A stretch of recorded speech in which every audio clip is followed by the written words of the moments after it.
আলাইকুম, কেমন আছেন সবাই? আশা করছি সবাই অনেক ভালো আছেন। আলহামদুলিল্লাহ আমরাও ভালো আছি। তো দুপুরের আজকে আয়োজন হচ্ছে, এখানে আমি যে বেলে মাছ রান্না করব। বেলে মাছ হলুদ লবণ দিয়ে ভালোভাবে ভেজে নিয়েছি। এখন আমি যে পাশের চুলায় আমি মশলাটা কষিয়ে টমেটো দিয়ে দিলাম।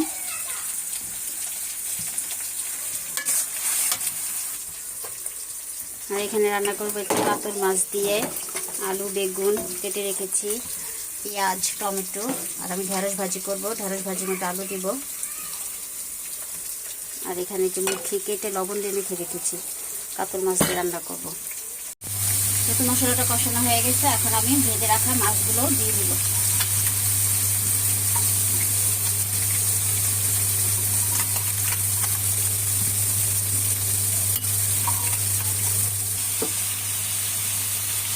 বেলে মাছটা কষা হয়ে গেল, ধনে পাতা কুচি দিয়ে দিলাম। আর পাশের চুলায় আমি কাতল মাছগুলো ভেজে নিচ্ছি।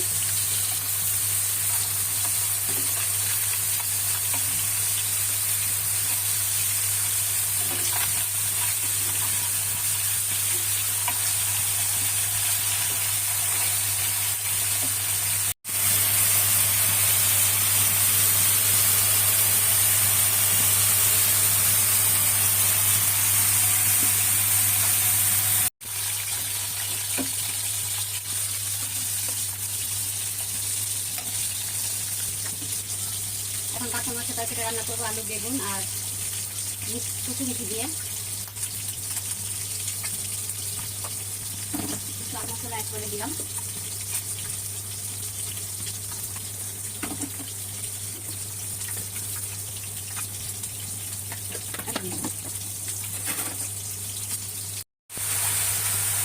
তো পাশের চুলা আমি ঢেঁড়স ভাজিটা বসিয়ে দিয়েছি।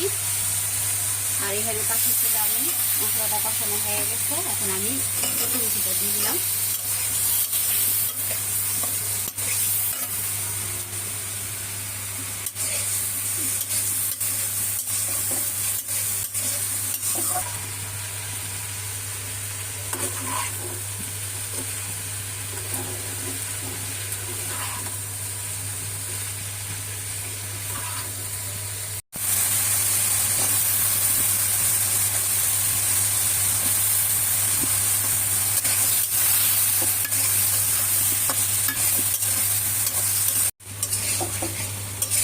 এখানে আমি একটা টমেটো দিয়ে দিয়েছি, টমেটোটা স্কিপ হয়ে গিয়েছে।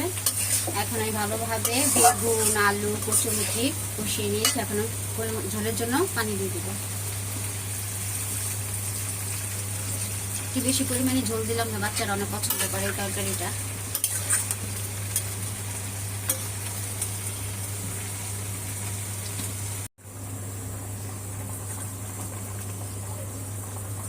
ভেজে রাখা মাছগুলো দিয়ে দিলাম।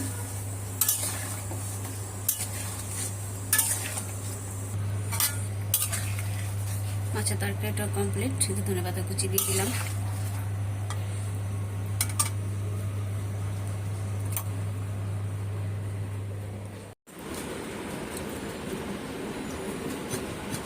তো দুপুরে রান্না করার পরে এখন জাবিরকে ভাত খাওয়ানো হচ্ছে। জাবির ভাত খাওয়া শেষ পর্যায়ে।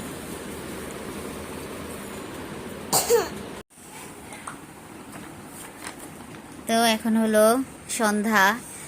দুপুরে খাওয়া দাওয়ার পরে আর ভিডিও করা হয়নি। এখন জাবির পড়াশোনা করতেছে, তারপর আমরা চা খাচ্ছি, চা বিস্কুট।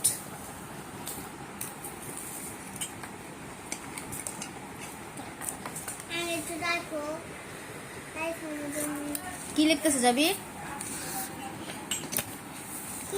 বিদায় নিয়ে নাও। আজকে এই পর্যন্ত। সবাই ভালো থাকবেন, সুস্থ থাকবেন, আর আমাদের জন্য দোয়া করবেন। আল্লাহ হাফেজ। এই যে বিস্কুট খাচ্ছি।